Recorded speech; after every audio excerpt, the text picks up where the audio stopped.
I talked in a previous video about my correspondence with William Hetherington, a man who served 24 years in prison for the newly created Michigan crime of spousal rape.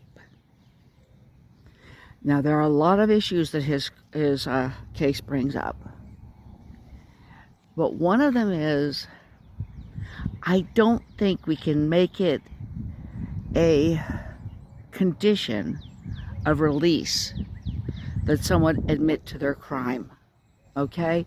Because one reason that he served 3 times as many years as the average Michigan rapist served was that he never admitted that he had forced himself on his wife. Now, I personally believe him. I believe he did not force himself on his wife. But if, in fact, the jury found correctly, and he did force himself on his wife, I still think it was unfair for him to spend, as much time as he did. Okay? I just don't think, and I don't think we can ever know for certain, because no system of justice is ever going to be perfect. So it should not be a condition of release that a person admit to the crime. The second thing is, although I do support laws making spousal rape illegal, I don't think it can be treated with the same severity as non-spousal rape. I think it is wrong to force yourself on somebody, even if you are married, just like it's wrong to kill your spouse, even if you're married. But the fact is, marriage is a special circumstance.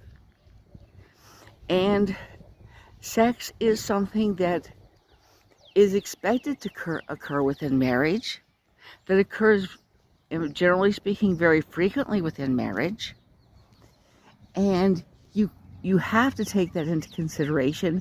And the laws, well, it should be illegal to force yourself on your spouse. It cannot be as severe. And I also think that spousal rape, in and of itself, should not put you on the National Sex Offenders Registry. Again, this is special circumstances.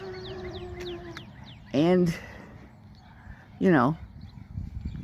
I think the circumstances are special enough that a person who commits this particular offense may not be a danger to the community as a person who commits a non-spousal rape would be. And I go into this in detail in my article on the complications of spousal rape and in my chapter on my correspondence with William Hetherington, whom I believe was unjustly convicted of spousal rape. And I go into it in great detail in Voices from the Inside, Letters from Famous Prisoners.